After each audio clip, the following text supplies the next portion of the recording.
Good morning, good afternoon. Welcome to the Getting Taylor Lunch and Learn today. We appreciate you all joining us and spending your lunch hour with us. Hopefully you're sitting in a nice comfy spot and looking forward to our presentation today. My name is Alicia Malcarney. I am our training manager and also oversee our functional team here at Gideon Taylor.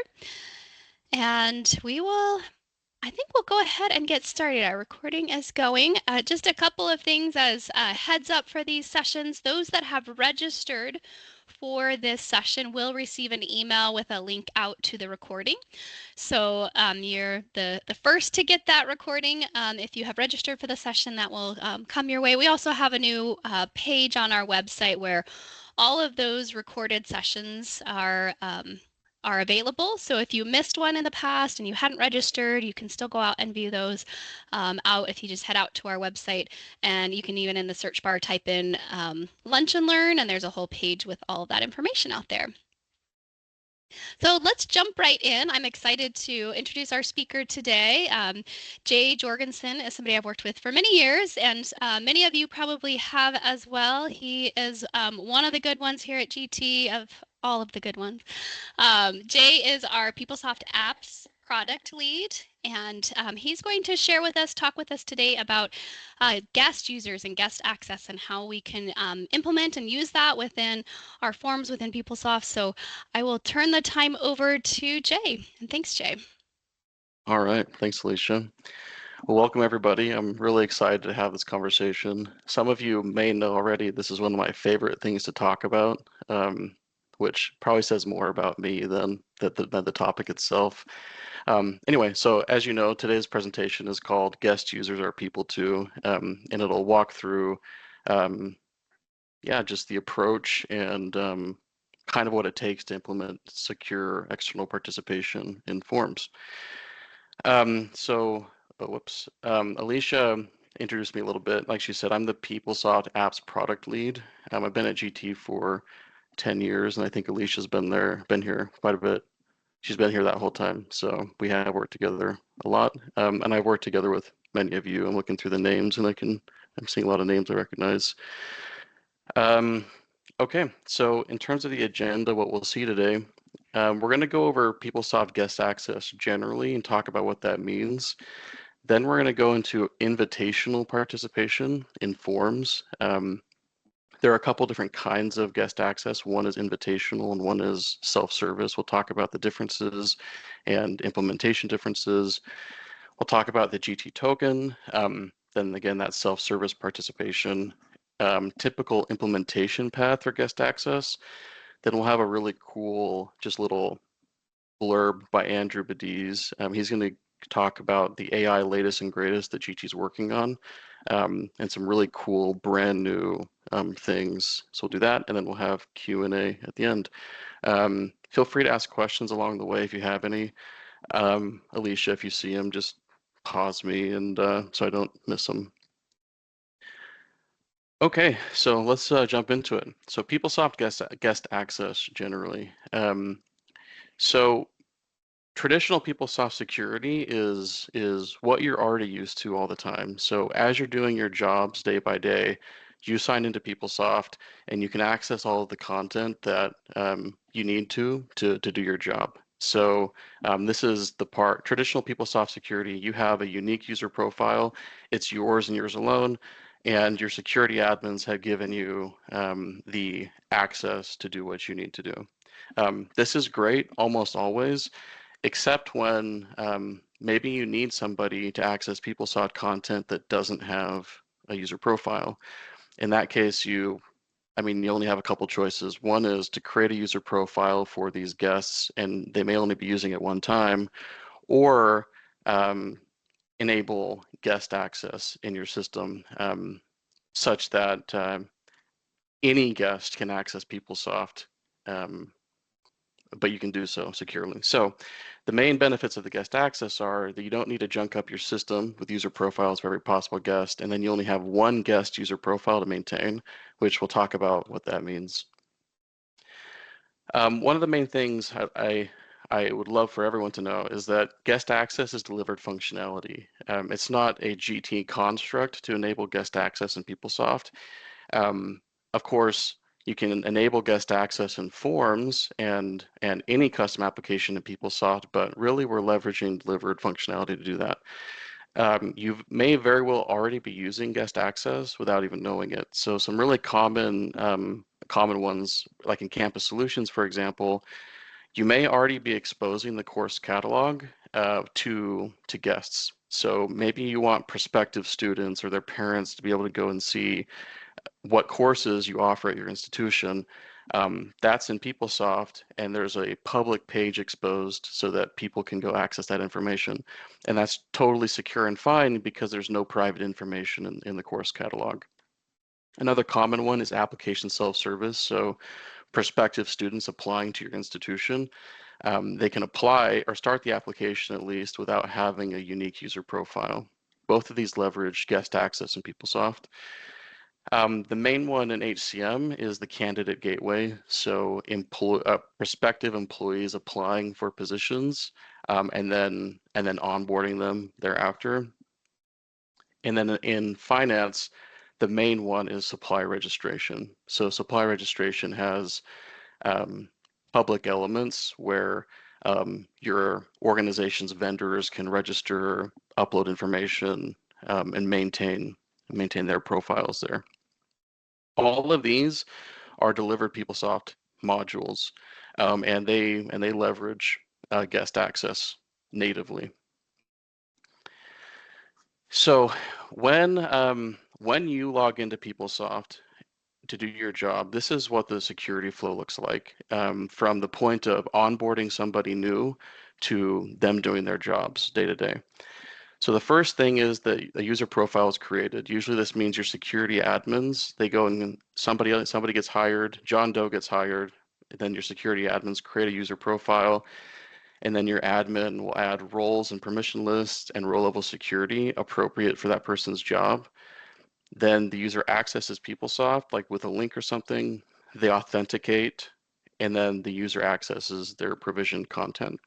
So this is what you do every day, and this is the kind of the full life cycle to get somebody brand new into PeopleSoft for the first time. Guest access is similar, but there are a few differences which we'll call out here. The first is that the guest user profile is created. Um, the guest user profile is it's an explicit idea in PeopleSoft that's required for guest access to be enabled.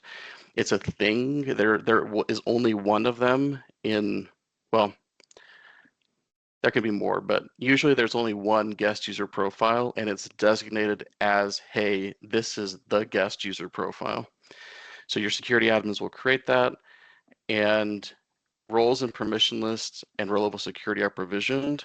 But of course, because this is open to anyone, they aren't unique user profiles, you have to be very careful about what security is given to the guest user profile.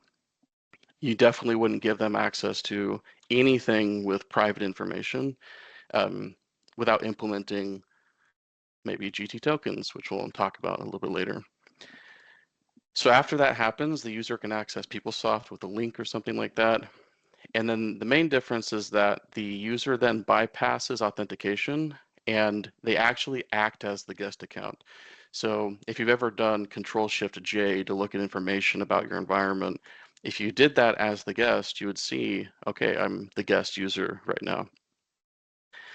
After that, the user accesses their provisioned content normally, but it's just not the same as you would with your job, given that these are guests accessing the system. So let's talk a little bit about what your system architecture looks like with guest access enabled. So the first thing is you have your PeopleSoft environment, and in your environment you have your database. And then in talking to your database, you have components and pages in PeopleSoft. So maybe this is a component with a couple pages, and this is a component with a couple pages, and they're writing to the database and also reading from the database back and forth. And you have all of your authenticated users who are accessing the components and pages that they're provisioned to use. Guest access enables the same PeopleSoft environment from accessing content, but it's different components and pages usually. So now you have your guest users who maybe they have this blue one is supposed to be a component or page that's only for guests to use. But you could also even have components and pages where you have authenticated users and guest users using them. And then these components and pages are writing to the database and reading to the database based on what those applications are supposed to do. The main thing to get from this slide is that it's the same PeopleSoft environment and system that is serving two user populations, your authenticated users and your guest users. Sometimes I'll hear people say, oh, it's my public PeopleSoft versus like my secure PeopleSoft. And that's okay. Like it's not terrible to say it that way, but I just want to make sure it's clear that it's the same PeopleSoft environment. You've just enabled guest users to access content also. Also, I apologize for the brightness of this. It's going to be burned into your retinas forever, and maybe that's a good thing. I don't know.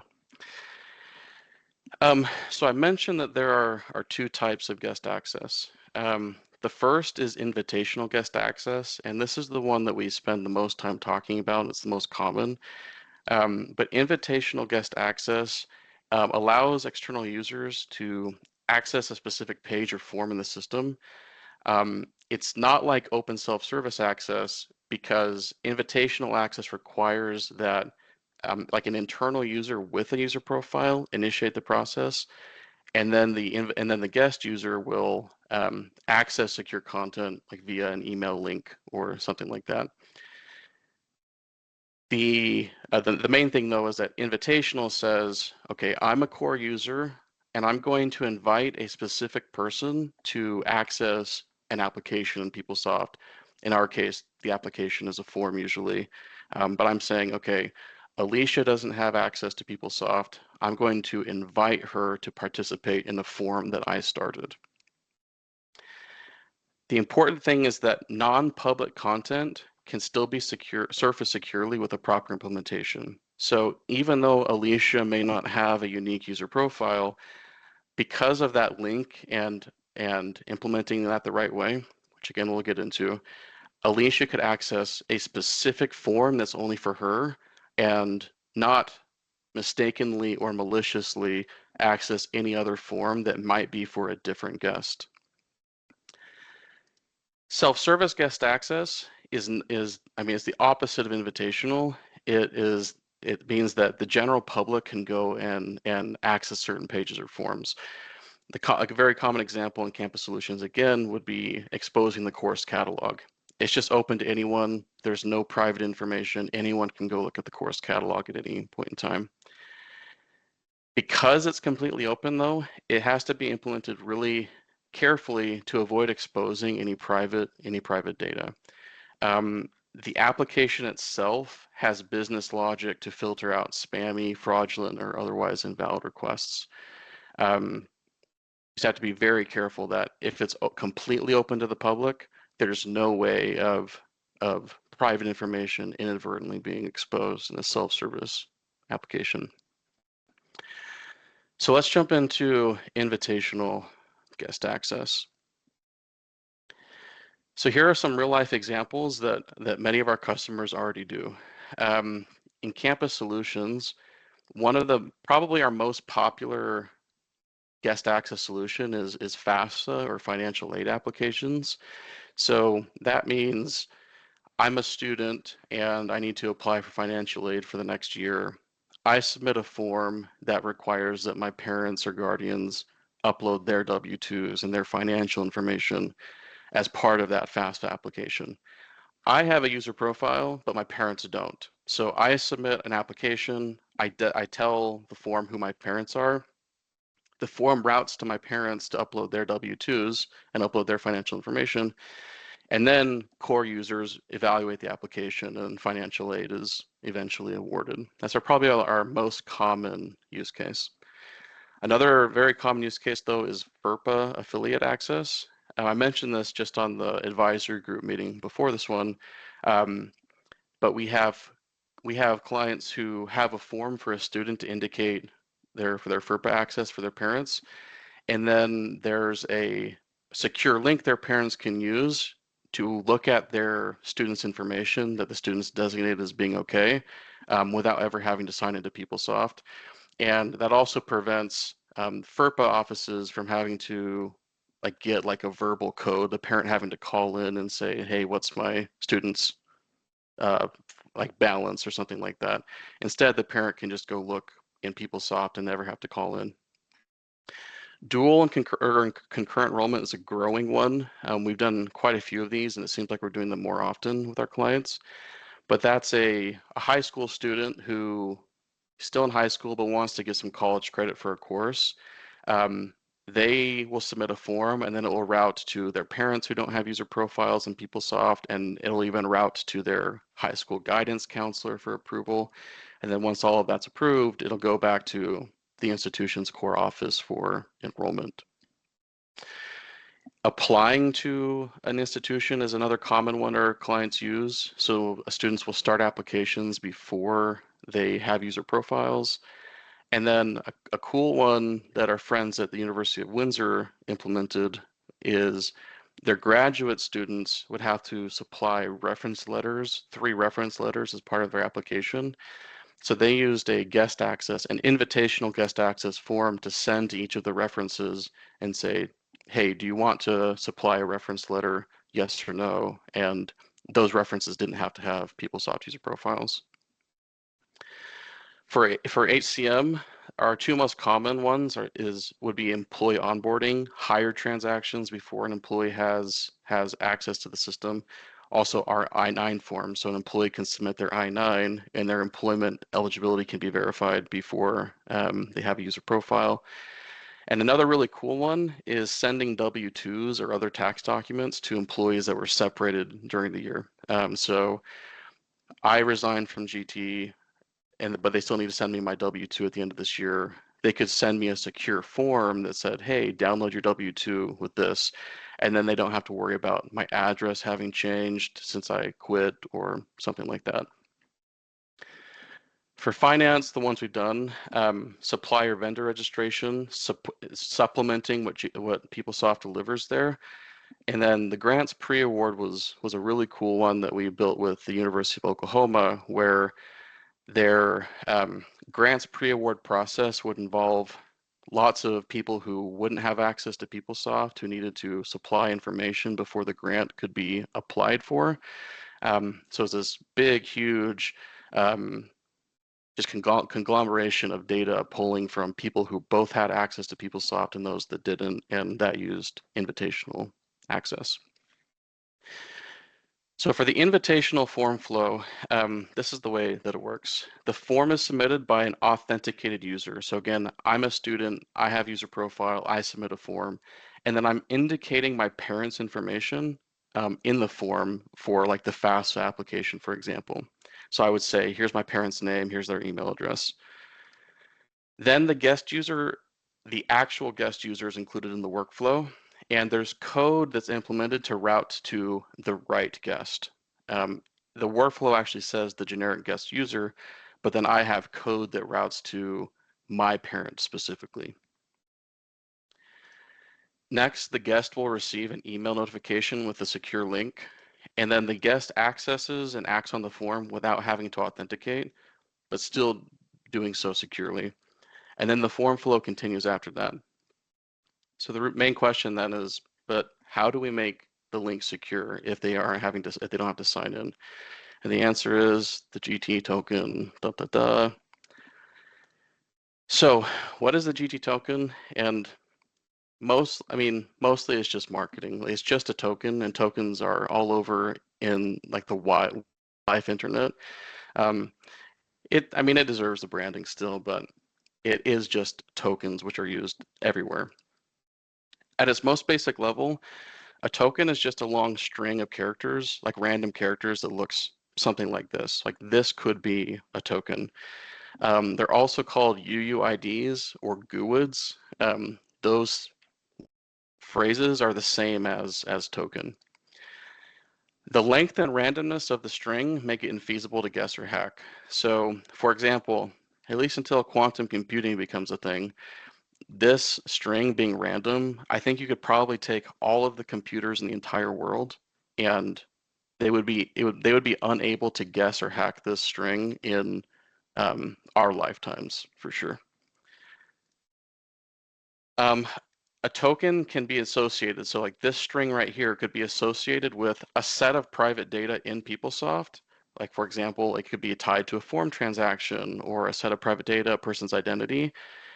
And then the token can be sent out into the world via like an email, a link in an email or a text without actually exposing any of the data it's associated with. So if my parent would receive a link that has a string like this, instead of having like the actual form ID or any other information that could be considered private. I mentioned this, but tokens are used in the wild all day, every day. Um, you may have heard me say previously that if you're uncomfortable with tokens, then you shouldn't use the internet because they are literally everywhere. For example, um, let's say you forget the password to your bank account online, and then you click your like request password change link, and it sends you an email to change your password. If you look at that link, there's going to be a token in there. The way that PeopleSoft and GT implements tokens is the exact same way as like your bank does it for a password reset, for example. This is the part where like the branding is appropriate, which is that GT delivers token configuration with the GT framework, and you can use it for both eForms and PeopleSoft applications. So that's the branding piece. Most importantly, though, when you use a GT token with a known valid communication vector, so that means I'm the student, I supply my parent's email address, that becomes the valid communication vector. I can send the token link to that email, and it can act as sort of like an authentication mechanism for people without PeopleSoft user profiles. It's very important that it's the combination of the valid communication vector and the token. For example, if I requested to reset my bank password, and then my bank asked me, "Oh, what's your email address? We're going to send it to this email address." That's not secure because I could be anyone requesting that password change. My bank sends the reset link to the email they already knew was mine. In addition to just baseline token security, you can also extend it to make it more secure. And that's with like multi-factor authentication mechanisms, like asking for a passphrase.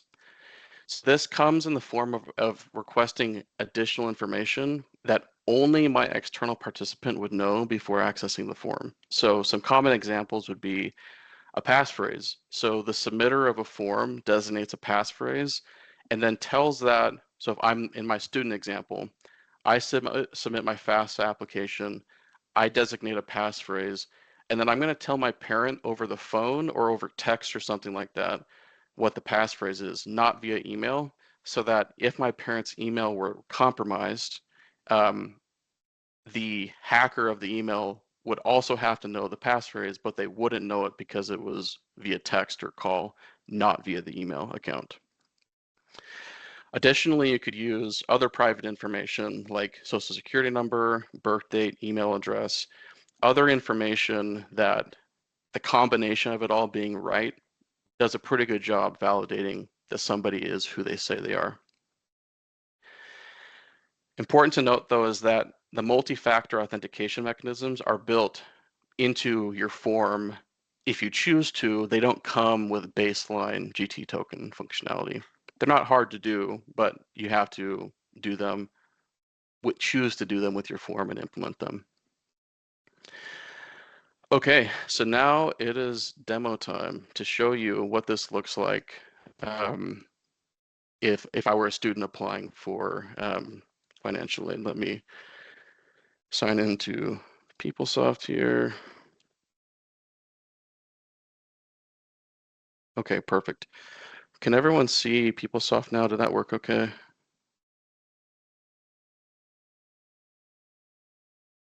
Okay, I'm gonna assume it's okay. So I'm signed in as a student here. and I'm going to go and submit a FAFSA application. So here's my apply for FAFSA link. And this is a really simple example, but it defaults my information because it knows who I am. And then I'm going to say, all right, my parent is Chester Cheeto, and I think my dad makes $75,000 a year, and his email is j@gideontaylor.com. Now, for just the purposes of the demo, I have this box where I can choose to require a passphrase or not. I'm going to show you the example without a passphrase first, and then I'm going to show you the passphrase. This is just, again, up to you whether you want to implement a passphrase for your form. So I'm going to submit this FAFSA application, and it's going to route to the guest, and it'll actually send an email uh, to the email address I specified, but I'm just going to go grab it from the admin tool.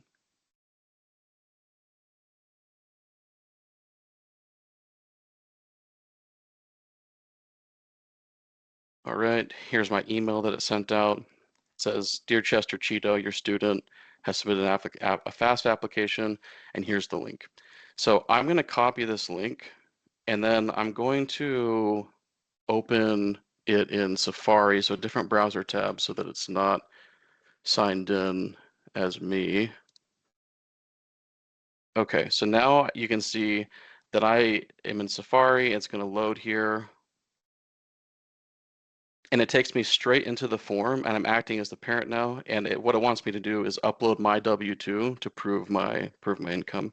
I didn't have to sign into Safari or anything like that. It just took me straight in, and it's because of that token link. Just to paste that again, you can see here that the token here is this long string. It doesn't have any private information about the form itself. So let me show you the other way now. I'm going to go ahead and submit another one and require a password. So we say parent's name is Chester Cheeto again, and we'll say 80,000 this time. So you can see this isn't just demo magic. j@gideontaylor.com, and I'm going to require a passphrase, and I'm going to say enchiladas is my passphrase today. Submit my form, and then I'm going to go grab this form from the admin tool again, 105077. I'm going to copy my link address, and then I'm going to paste it over here in Safari again. And now the first thing that shows up is the passphrase, where if I do something wrong, I do tacos, that doesn't work. But if I do enchiladas, now it takes me into the form, and that acts as like a multi-factor authentication mechanism, like that. All right. Okay. Let's make sure there are no questions on that. Alrighty. So now let's jump into self-service guest access.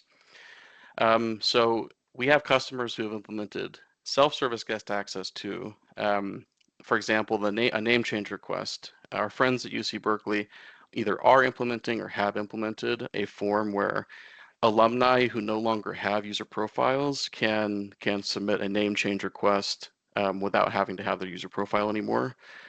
Another really cool one is we had a client, a government entity client, allow their citizens to request like vehicle registration renewals, self-service guest access without having to have PeopleSoft accounts, which is pretty cool. Continuing education enrollment is one that we're working on right now with a customer, where folks can apply can peruse the continuing education catalog, and then enroll right then and there before they have a user profile. Another one was an institution made a form that allowed employees to request their EMPL ID if they had forgotten their EMPL ID. So for self-service form flow, it looks like this. The form is submitted by a guest, not an internal user, and the submitter has to add some kind of data to prove their identity in the form.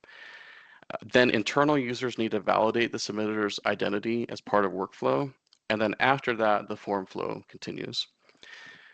Some security considerations for this is that self-service access is completely open to the public, which means the form can't surface which means that the form cannot service any non-public content in the add task, including like prompts or dropdowns. You would never have a prompt in a self-service guest form for Empl ID, because then a guest can see every employee that was in the system.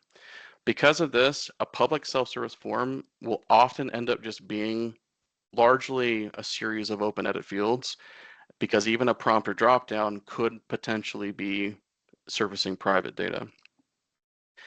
Then the form's business process must account for filtering bad requests. And so form data entry to prove identity. So you could ask for what's your SSN, what's your email address, that kind of thing. And you can also ask for attachments. In the case of like a name change, I'm going to want to see like a new government issued ID that says my new name is what I said it was.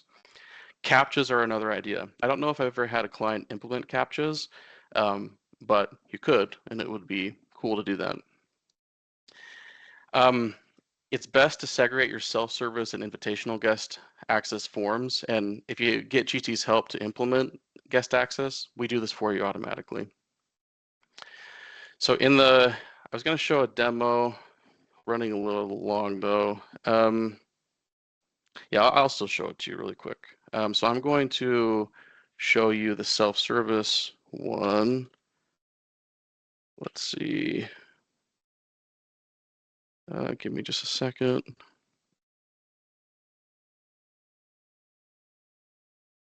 Okay, so here I have my Safari browser. I'm as the guest. I click a link to change my name, and here's my form. All of it's just open edit fields, so I can say, here's what my name was.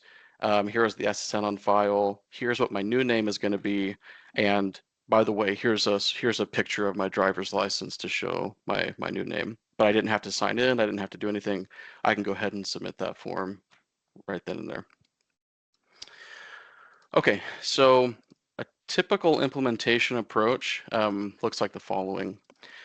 The first thing is you need to have system architecture conversations at your organization. How long that takes depends on your organization, but oftentimes this is the longest part. Getting all the right people in the room and then agreeing that you're gonna do this, that part can be tricky. It just depends on your organization.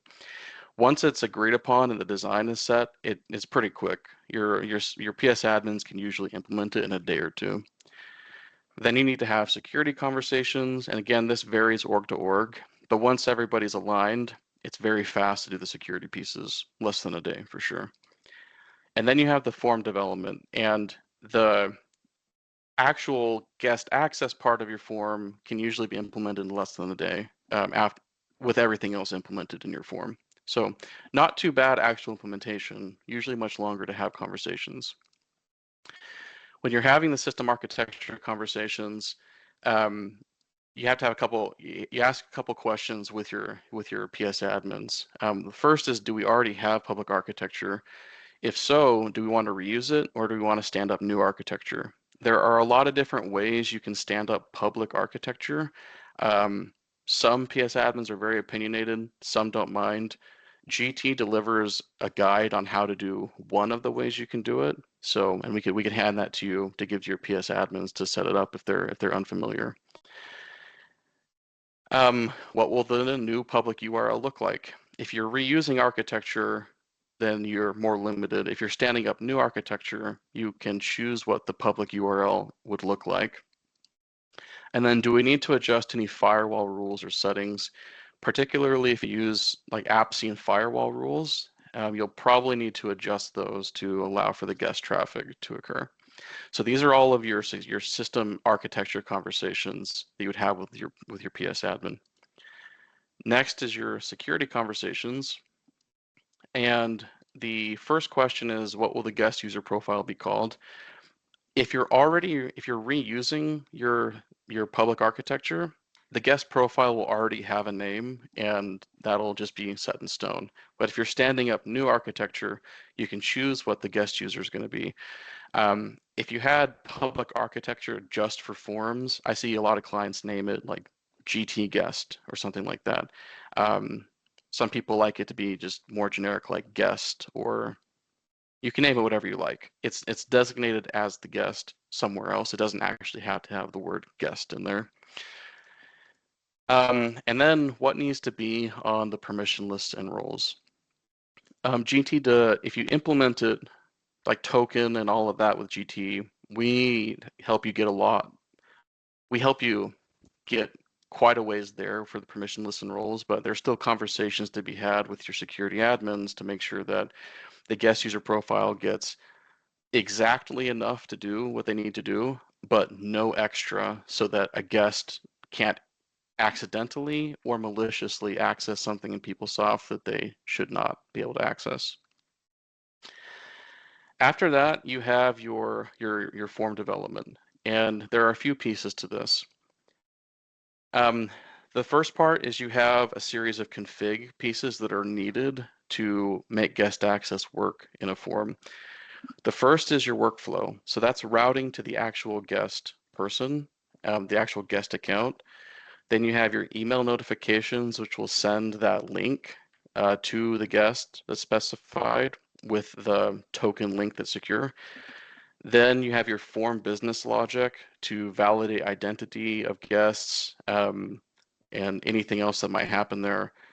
Then you have your token configuration, and then you have your email URL overrides. This part is a little abstract, but basically this is the part where your email notifications will send a link that points to the public URL instead of the normal, secure, authenticated URL.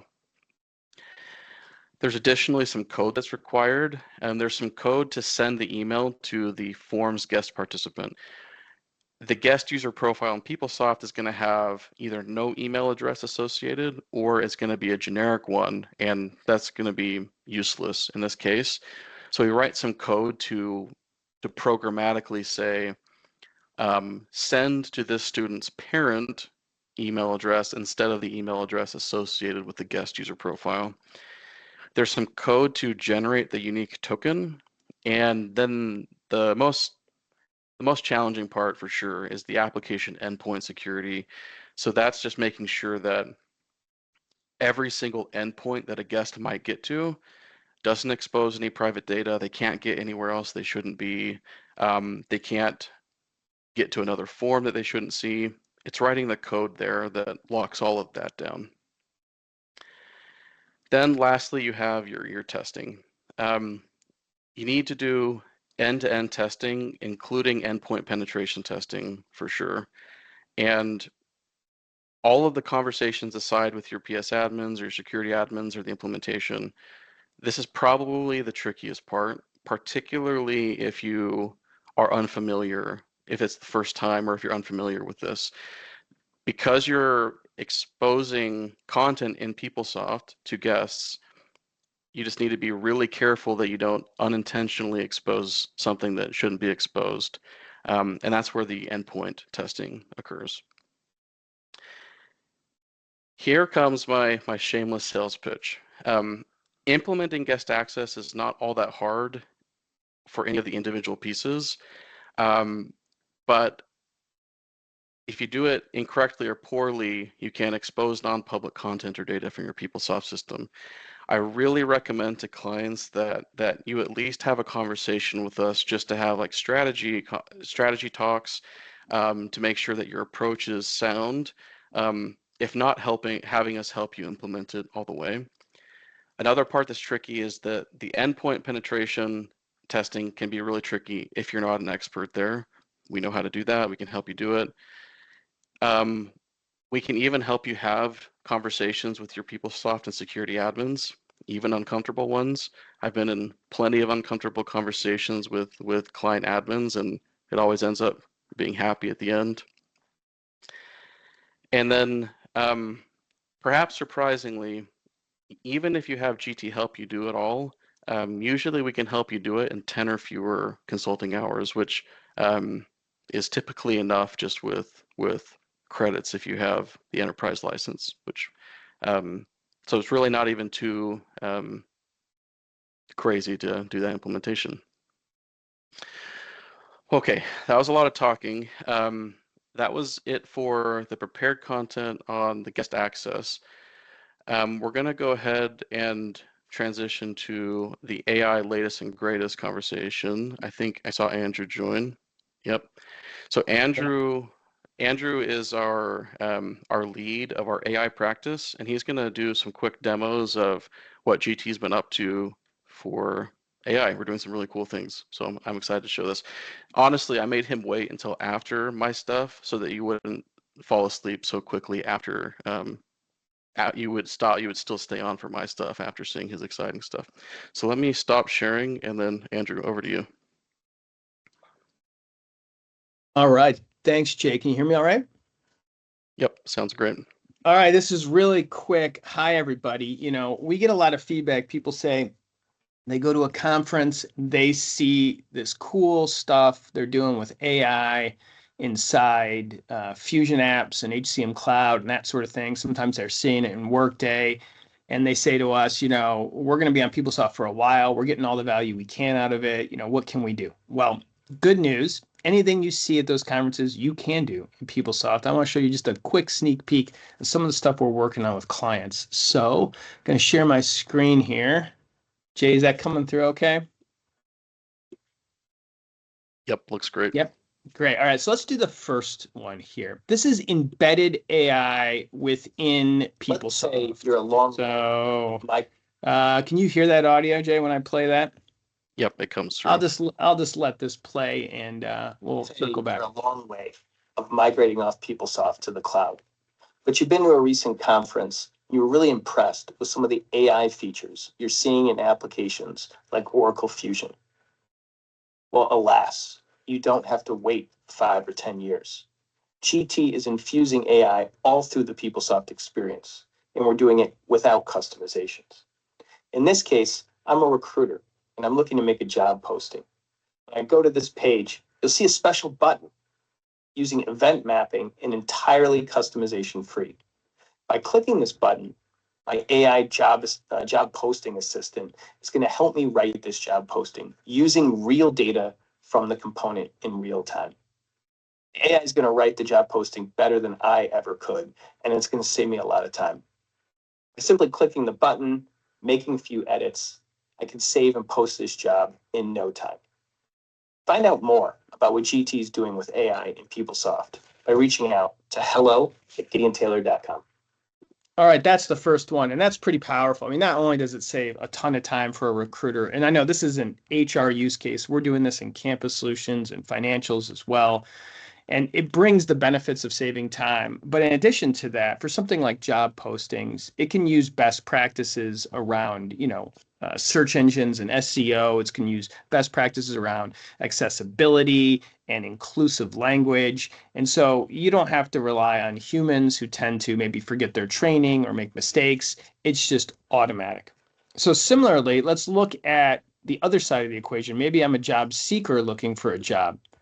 And so one of the big challenges is translation. If anybody's ever done language packs, they're hard. If they've done manual translations, they're even harder in PeopleSoft. But instead, maybe we can use an AI agent to translate job postings so that we can reach the broadest audience possible.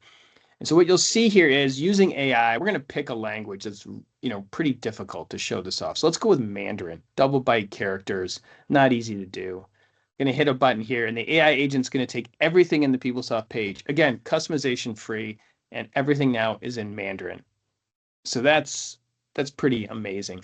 So I want to show you one last thing. You may have heard of the eForms Assistant. This is now available for free for all eForms customers. And the idea is you've created these great, really helpful forms, but as I'm filling out a form, there's always an instance where I get stuck and I have a question, right? And we don't want more tickets. We don't want more phone calls to the help desk. We want to help people in that moment quickly at all hours of the day, weekends, nights, everything. So this is what the eForms Assistant does. Think of it like, a helpful little partner as you fill out forms. So let's take a look at how that works. My name is Brian, and I'm an HR administrator for my company.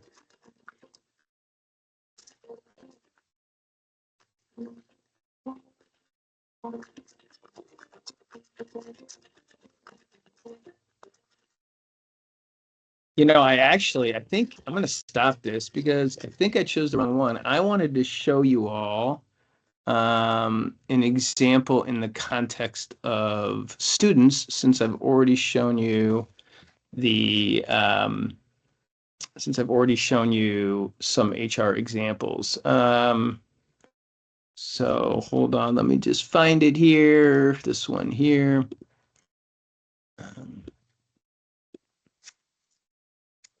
Sorry about that delay. Let's take a look. Hi, my name is Joan, and I'm a PeopleSoft University student.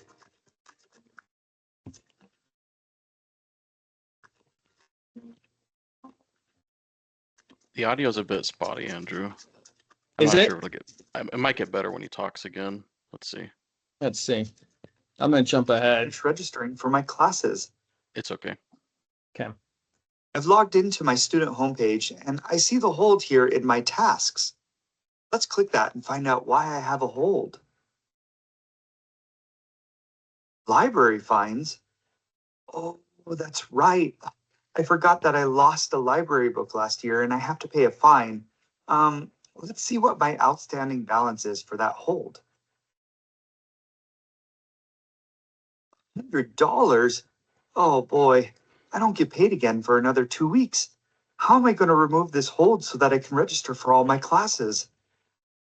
I know. I'll ask the eForms assistant. They'll know what to do.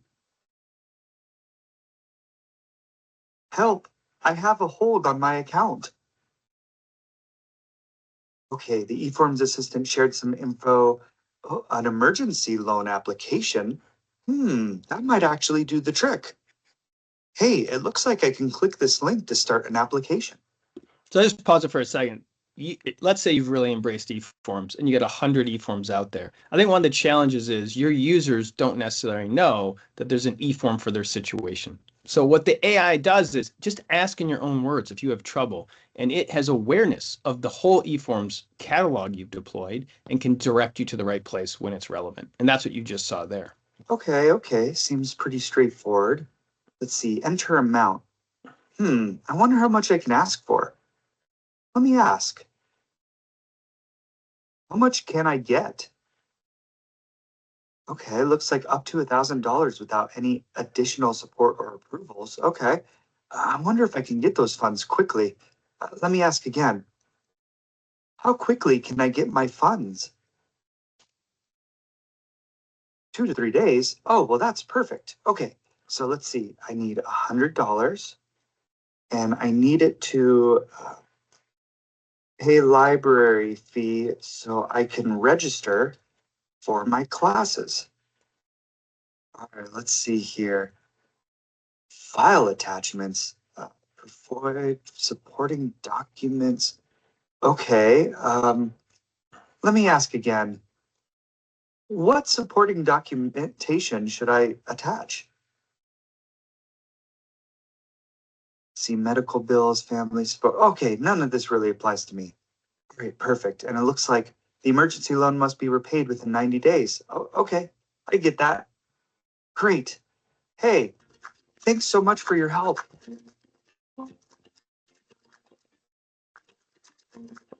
So what you saw there was he was actually using his voice. The AI takes the voice, it translates what he's saying, and it gives him an answer. And there's no more accessible technology that you can deploy. It's all text-based. You don't have to use keyboards. It's great. And it really turbocharges your eForms. Again, it's free, included in your eForms license. You just have to upgrade to eForms 3.7 and get an activation code, which you can email the help center to get that code and start using the eForms assistant. Great way to dabble in AI, get your feet wet and expand to more use cases from there. So that's it for me, Jay. Back to you. All right. Thanks, Andrew. That was awesome.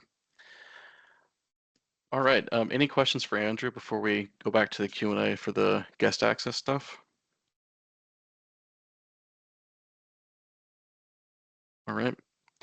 Let me share my screen again here. And Alicia, do you see the slideshow again? I do, yep. Awesome. All right. So any questions on anything that we went over today? There was one question in the chat, which I don't know if I can get back to it, but one person asked, the secure link actually goes to an iScript, and the question was whether that iScript comes with GT token, and the answer is that it does. It's that infrastructure that makes it brandable. Good question.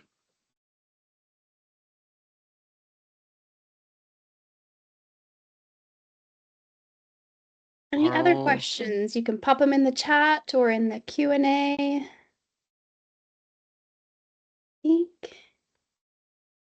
I think I'd have to click on something to enable talking. Well, if there are no other questions, thanks everybody for joining. Yeah, let us know if/when you need any help with the guest access. We're very happy to help. And thank you, Jay, so much for your presentation today. Just quickly, a couple reminders as we're popping off today. We do have a couple, our upcoming sessions. Jay, can you? There you go. So we have our next upcoming Lunch and Learn session. So July will be Los Rios Community College. And Ken, who I think I even saw on this one, will be presenting to us about their adjunct form they use for faculty activities and to help them to, it also then spawns an additional form. So if that's something you've been thinking about, spawning a form from another form, Kenya's will be speaking and talking about their experience with that. And then in August, we are actually going to have a panel presenting. These are our beta clients. We've had a number of clients who jumped in as beta clients to implement the eForm Assistant powered by IDA. And they will be coming in August and sharing their experience with implementing it and how they're using it and intending to use it in their organization. So that should be another great one in August. And then last but not least, the training, just as a reminder, we always have trainings ongoing. We have a couple of new trainings we've recently released, advanced eForm configuration. So think of this, those of you in the campus environments, think of this as like eForms 201, 301, kind of that next level. After you've been through introductory training, after you've been spending some time on forms, how do I deal with some of the more complicated situations I might encounter in my configuration? And then Web Dev Lite, how do I start to change? And Jay, you probably could give a better explanation of this one than I can, but that Yeah. look and feel, and go ahead, Jay. Yeah, so this is a brand new training that we're running that maybe you've been afraid of applying your own styling or doing a little bit of custom web development in forms or just PeopleSoft generally. This class will go over how to do some basic things that our clients like to do all the time, and will also be a really great jump start for the new styling that's going to be enabled in PeopleTools 8.6.2. You may have seen that one of the biggest changes in 8.6.2 is a new redesigned landing page, which delivers a way better user experience than just the fluid home pages. And PeopleSoft is delivering more ways than ever to style those the way that you want, but you do need to know a little bit of web dev to do that. Perfect. So we'd love to see you in our classes. We look forward to seeing you at our next Lunch and Learn. And again, those that registered, you'll get the link to this. And if not, you can pop onto our website, look up our Lunch and Learn page, and you'll see videos of all of our past sessions. Thank you so much for joining us, and enjoy the rest of your day. Thanks, everybody.